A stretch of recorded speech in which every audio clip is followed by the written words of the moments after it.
Welcome to our simple, easy Kundalini Yoga Kriyas to deal with the stress and madness of the times. We're going to start class in just a few minutes. I'm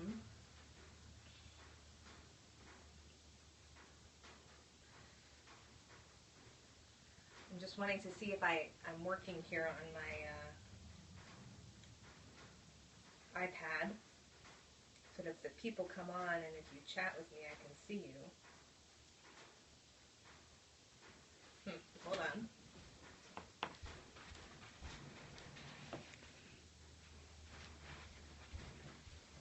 Okay. Let me close out of this. Let's see if that works. So I appreciate you joining, and we'll tune in just a minute or two. Whoever's here. Ah, here we go.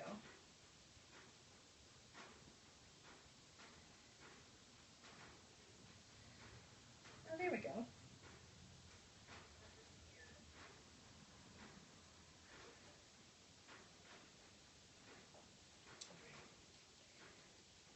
We'll see if this works.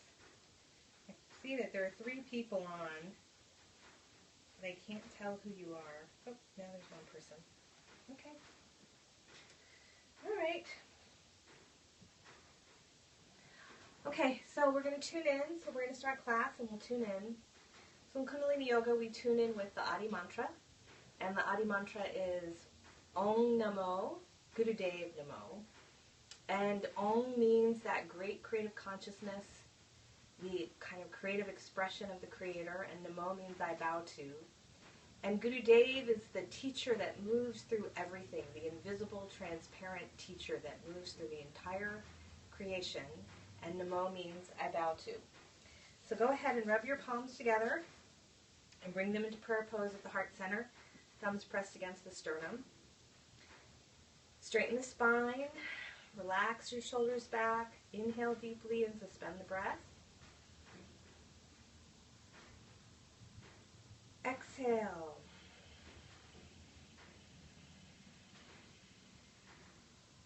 And inhale deeply.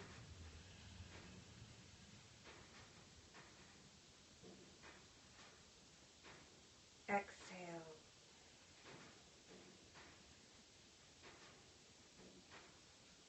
And inhale to begin.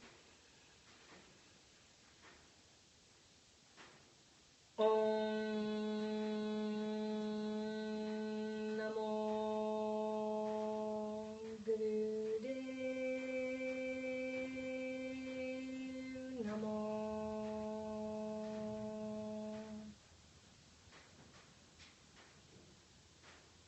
Om Namo Gurudev Namo.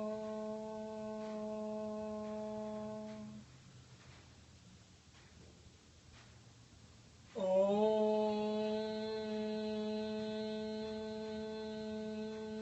Namo Gurudev Namo.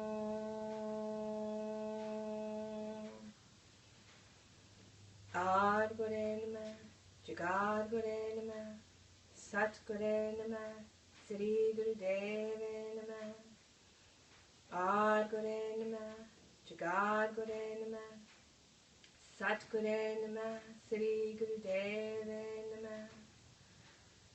Ad Gure Namah, Jagad Gure Namah, Sat Gure Namah, Sri Gurudev Namah. And inhale and relax. Okay. So the title for today's class is you have to know to be you, or you have to know how to be yourself, basically, is what we're going to talk about today.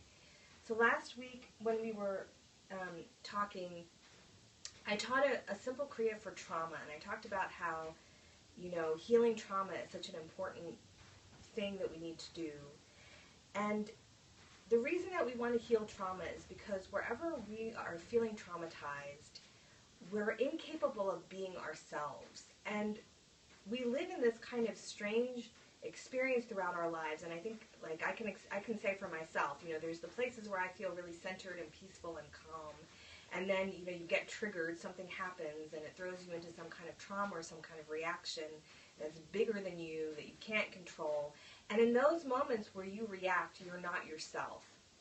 You stop being in touch with that calm, centered, clear, present identity of yours, and you get pulled into pain, and you get pulled into reaction, you get pulled into stress. And as soon as you become stressed, as soon as you become reactive, you have lost touch actually with your own self, with your own identity. And so in Kundalini Yoga, one of the most important things that we're doing through our practice is identifying our genuine, authentic self and learning how to maintain the connection with the authentic self through every situation. Because when you are you, then you can handle whatever's happening. When you are you, you can go through and balance what's going on around you. It's only when you're pulled off your center that you get caught in the drama and the trauma and the pain and kind of get into the grinding wheel of time and space. So, what does it mean to be you? Right? That's the big question. Well, who am I? Who am I? Right? There's books written on this. You know, there's philosophies trying to deconstruct the self or understand the self. And from the perspective of these teachings, who you are is not that complicated, actually.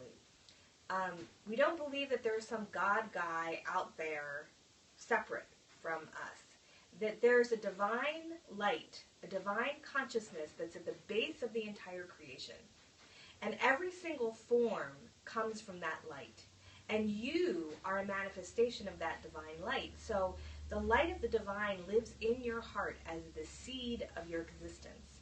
And when we look at planet Earth, and we get out of all the fancy philosophies and religions, and we just look at life as it is, everything starts as a seed. Everything starts from a very small, tiny, but complete command, and then the seed attracts the creativity, the nutrients, the creation, and then that command slowly begins to express itself and grow through time and space until it comes into some kind of completion, some kind of form. And you can see that, you know, in a rose bush. You can see that in, you know, a vegetable.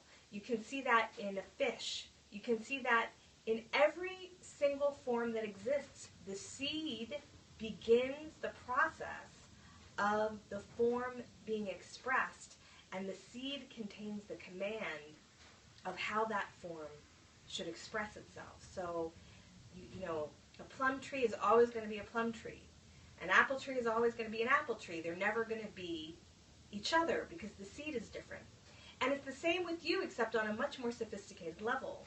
There's a divine seed within you, and there's a very unique expression of divine light, of divine essence, of pure consciousness that you can express and give form to, that you can become a form of wisdom, a form of compassion, a form of a noble warrior, a form of a saint or a sage, and it's within the very essence of you. And nobody has the power to know who you are except yourself.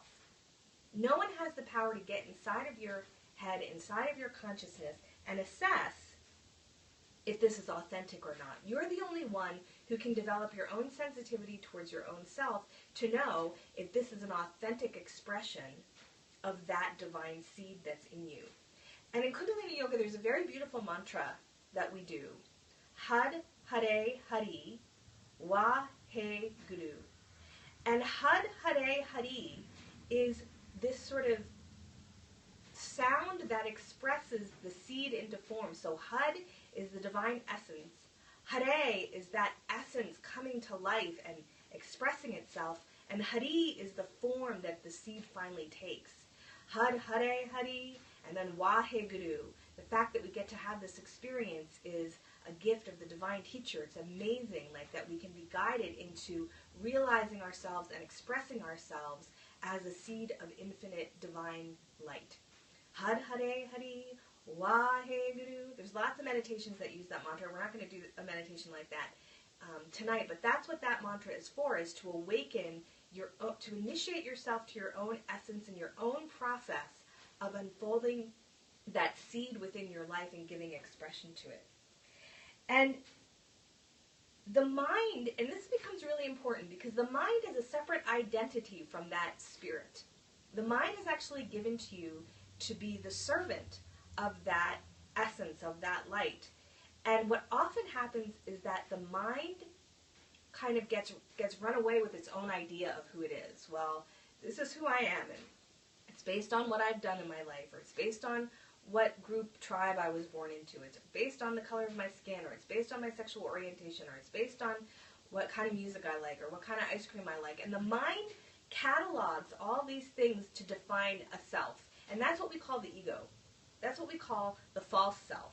Because it's the mind pulling things from outside to create a self, to create an identity. And the mind actually has to be trained to recognize and represent that essential divine identity that you are. And it doesn't mean that you don't get to like your music or like your ice cream or have whatever affiliations you have. It's that you don't get lost in thinking that's who I am. It's not who you are. Who you are is something much more subtle, much more sophisticated, much more infinite, much more vast. It's timeless. It's deathless. That's the identity that you're trying to get in touch with. And so the mind has to represent that identity, not compete with it and cast a shadow. And that's why we do meditation. That's why we do Simran and different practices and yoga and sadhana and all of these spiritual practices, because we've got to train the mind to see through the shadow self it's created into the light that lives within you, to go, oh no, wait, that's my authentic self. That's my authentic being. That's who I truly am. That's who I'm here to be. Let me get all of these other stories out of the way, whatever those stories are. Let me get all those stories out of that way and just bask in that light and represent that light and live in that light and be transparent with that light. And so when we talk about life, life is meant to be a process of a journey of you recognizing and expressing your authentic identity. And when you can recognize and express your authentic identity, you don't need anything. You don't have to chase anything. What you need will come to you. Things that are meant for you will be attracted to you. Things that don't serve you will pass you by. And that's another gift of the meditative mind, because when we have a desiring mind, when we have an ambitious mind, when we have an expectant mind, we're creating all these ideas of what we think should happen to serve us, to serve our ego. And we try and manipulate things, and okay, maybe they work out for a while, but then they don't work out in the end. We get bitter and disappointed and resentment, and it all comes from this misalignment that the mind has created a shadow self, and the shadow self is creating an expectation and a desire, and it's a complete misuse of the life force. When the mind is trained to recognize the inner being and to just vibrate the inner being, the universe responds to who you genuinely are and what genuinely serves you, what's genuinely meant to come to you, what's genuinely meant to challenge you. I'm not going to say challenges and tests don't come. You know, the greatest spiritual teachers faced the greatest spiritual tests, so polarity and challenge are still part of it. But what's meant for you will come to you. You don't have to chase. You don't have to pursue. You don't have to worry. You don't have to grasp. And that becomes a very relaxing, peaceful life. So I wanted to share a couple quotes with you from Yogi Bhajan, the series Sing Sab. And these are some of my favorite quotes about identity. And here's the first one, and this is all from a lecture he gave on February 12, 1995. Nobody understands that it is our primary duty, essential, to recognize Nam. my identity given to me by my God, complete and clear. I love that line. I have an identity that's been given to me by my Creator, and it's mine. It doesn't belong to anybody else. I'm sovereign in that identity. And this is all a seek has to learn, he says. That organically God made you to learn. And what you are learning is to be you.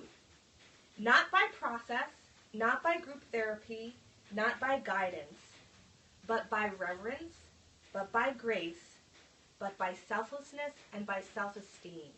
So you're learning to be you, not by processing and the trauma and the stories that your mind have created about what, has happened in your life, but that you're recognizing that there's an essential identity that you were given. It's absolutely unique. You will never be another person. Just like a plum tree will never be an apple tree. No two human beings are the same expression of that divine essence. Everyone has the right to their uniqueness. Everyone has the right to their sovereignty. And you learn that experience of who you are by reverence, by having reverence for yourself, by having grace towards yourself, by having self-esteem, by letting go of the grasping mind and getting into the flow of your spirit. And this is actually what the Age of Aquarius is about. The transition we're going through on the planet, there's a tremendous pressure that we're feeling. Something has to change. Something has to give. And it really comes from letting go of all these external identities, even religious identities. I'm a Buddhist, I'm a Sikh, I'm a Christian, just letting go of all those identities and saying, no, I am my own infinite self. I have reverence for my own light. I have found the divine inside of me. I don't have to find it anywhere else. And I have respect and reverence for it. And I'm going to live that respect and that reverence. And I'm going to manifest that in my own existence. Guru has said, learn to be you. Learn that God has made you to be. And Guru's words are the guide. Once you are you, and I love this, then nobody is for you, then you are for everybody. It reverses the cycle. So when we find our own sense of authentic self, we stop needing things from other people, and we actually can be in a position to serve and flow and to give.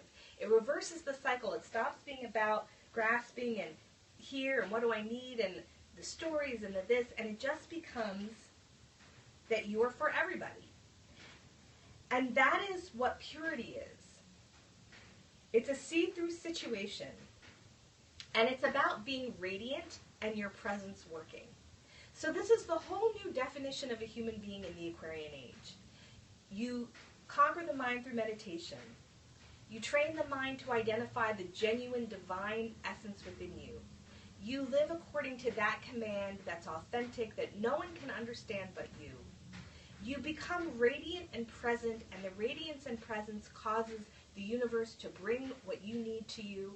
You're not imagining, you're not fighting for things, you're not grasping, you're living in the flow. And in that place, you can be for other people. Nobody needs to be for you. It doesn't matter if people understand you or not, agree with you or not, get you or not, who cares? You're in your own self-fulfillment, and what's needed comes and you serve. So that's our class. That's kind of the framework about, you have to know who you are. That the purpose of life is to know who you are, and when you know who you are, then everything else falls into alignment around that. So now we're going to do a simple meditation for 11 minutes. And let me get my timer up here. And this is kind of a classic 3HO meditation, an oldie but a goodie. It's called the I am meditation. And it's very simple.